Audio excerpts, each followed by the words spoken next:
Hai, Assalamualaikum, saya Zul dari Hydroponik Malaysia. Okey, inilah video pertama untuk siri hidroponik sistem dash bucket. Dan bucket pun baru sampai tadi beserta dengan EM4 Plus. Saya order daripada Encik Nabil dekat Dynamis World Aquaculture. Ni packaging baru, satu botol ni 1 liter. Saya order 3 botol. Sebab memang banyak gunakan EM4 Plus ni untuk sistem aquaponik dan juga sistem ternakan lobster air tawar. Dan untuk sistem aquaponik talapian dengan menggunakan gutter ni, tuan-tuan boleh tengok link video dekat atas ni.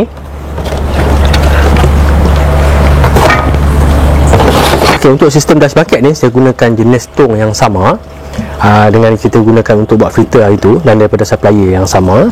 Cuma yang untuk filter ni kita gunakan tong 20 liter, tapi untuk dash bucket ni saya gunakan 18 liter. Dia kecil sikit lah, beza cuma 2 liter. Dan saya beli daripada supplier yang sama. Kalau berminat dengan tong ni, nanti boleh cek link dekat video description. Kat situ saya letakkan link untuk tuan-tuan beli tong ni, sama ada 20 liter ataupun 18 liter.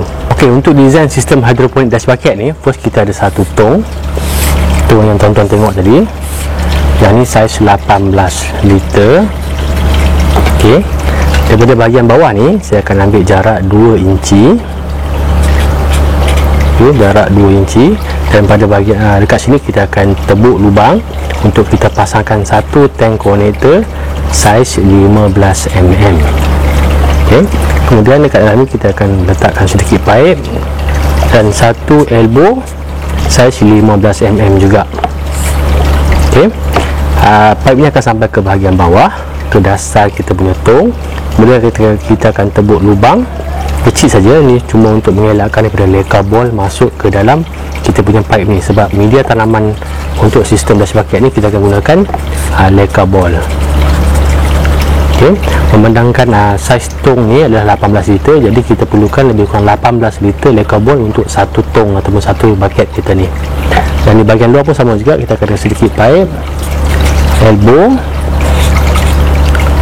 dan air yang keluar ni akan masuk balik ke dalam kita punya tangki nutrien nanti. Untuk outlet ataupun laluan air keluar pada bucket ni, saya akan pasangkan tank connector ni. Sebelum tu saya akan tanda dulu jarak daripada bawah ni adalah 2 inci.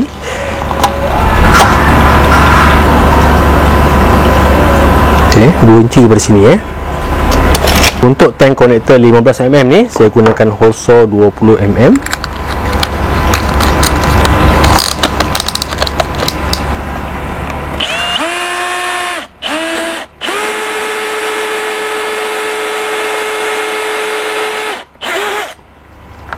Kemudian kita bersihkan sikit bekas lubang kita tebuk tadi, supaya kita punya tank connector ni kita dapat pasang dengan rapat.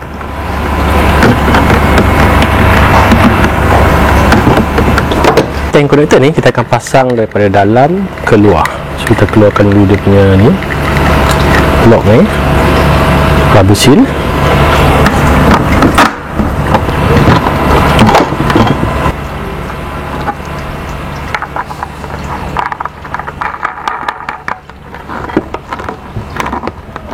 Untuk bahagian luar ni ada dua pilihan. Satu, sama ada gunakan soket ni. Ini soket 15 mm. Kemudian pasangkan pipe dengan elbow macam ni. Ini satu cara. Ataupun kita gunakan elbow yang ada thread ni, terus pasang pada sini. So kita boleh dekatkan sikit jarak ni supaya tak keluar terlalu banyak. Dan saya rasa saya akan menggunakan kaedah ni sebab saya nak savekan ruang yang ada, sebab ruang tu sempit je. Kalau saya gunakan yang ni mungkin akan perlukan lebih banyak space, jadi saya akan gunakan elbow ni je. Ok, untuk yang ni bahagian luar dah siap. Ok, ngam-ngam je. Kita tengok juga untuk bahagian dalam. Ok, untuk bahagian dalam simple je, satu elbow 15 mm, pipe 15 mm, panjang 2 inci. Dan kita pasang dia dekat bawah ni, dekat tank connector tadi. Cuma yang penting kita pastikan elbow ni dia menghadap ke bawah macam ni. Dan saya rasa saya tak perlu tambah lagi pipe dekat elbow ni, sebab jarak dia pendek je dan leka pun tak dapat nak masuk dalam pipe ni. So macam ni saja, kita biarkan macam ni je. Inilah gambaran piping untuk kita punya dash bucket ni. Simple je.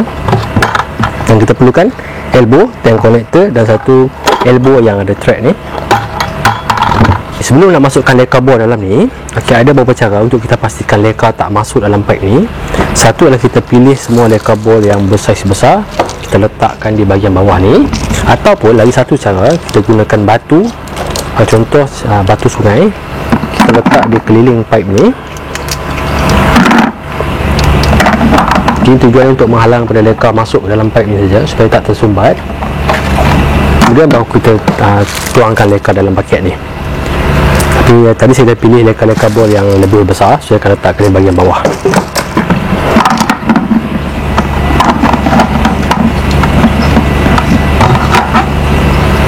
Ok, saya masukkan dulu leka yang besar ni kat bahagian bawah.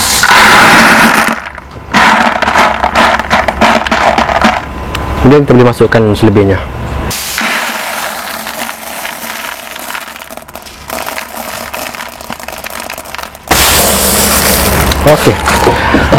Okey, bagi yang masih baru dekat channel ni dan masih baru dalam aquaponik, hidroponik, jangan confuse Yang ni adalah sistem hidroponik.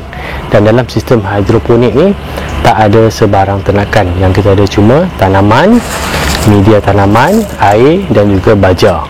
Okey. Dan dalam sistem hidroponik ni, leka bor ni hanya berfungsi sebagai media tanaman, bukan lagi sebagai biofilter seperti dalam sistem aquaponik. Okay, jadi untuk media tanaman ni kita boleh gantikan dengan batu, dan saya rekomenkan kalau nak gunakan batu, gunakanlah batu sungai, jangan gunakan batu konkrit sebab itu boleh efek pada alkali. Okay. Dan nak guna batu, gunakan batu sungai, sama ada penuhkan dengan batu sungai ataupun gunakan leka bor semua, ataupun kita boleh campurkan batu sungai dengan leka bor. Dan saya pun mungkin saya akan campurkan nanti batu sungai dengan leka bor sebab saya punya leka pun tak banyak.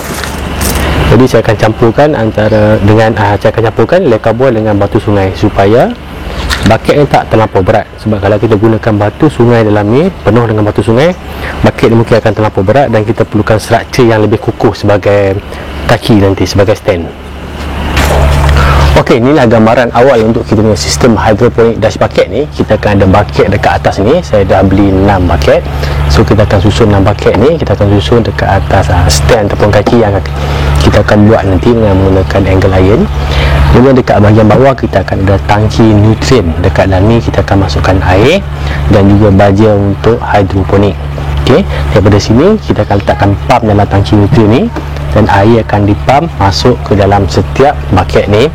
Yang kita akan gunakan dripper line ataupun pipe hitam yang biasa digunakan dalam irrigation system ataupun sistem fertigasi. Pipe yang sama yang akan masuk ke dalam kita punya bucket, kemudian akan keluar daripada overflow yang kita buat ni dan balik ke dalam tangki nutrien. Itulah perjalanan sistem hidroponik dash bucket ni. Okey, untuk sistem dash bucket ni pun sama juga macam aquaponik talapia itu. Saya akan tunjukkan step by step, satu persatu, macam mana cara untuk set up sistem dash bucket ni, dan akan ada beberapa siri video tentang sistem hidroponik dash bucket ni. Dan dalam next video mungkin saya akan siapkan ke semua 6 bucket ni, dan saya akan buatkan stand, tempat untuk kita letakkan bucket. Kemudian untuk tangki nutrien, saya rasa mungkin saya akan gunakan storage box ni juga sebab ni murah, dalam RM20 je satu ni. Dan pump saya dah ada, dan untuk piping semua pun saya dah ada. Dan untuk semua peralatan yang kita akan gunakan untuk sistem dash bucket ni, saya akan letakkan link dekat video description dekat bawah, so tuan-tuan boleh buat pembelajaran secara terus. Dan sampai setakat ni saja untuk video kali ni. Jangan lupa like dan subscribe YouTube channel Aquaponik Malaysia. Assalamualaikum.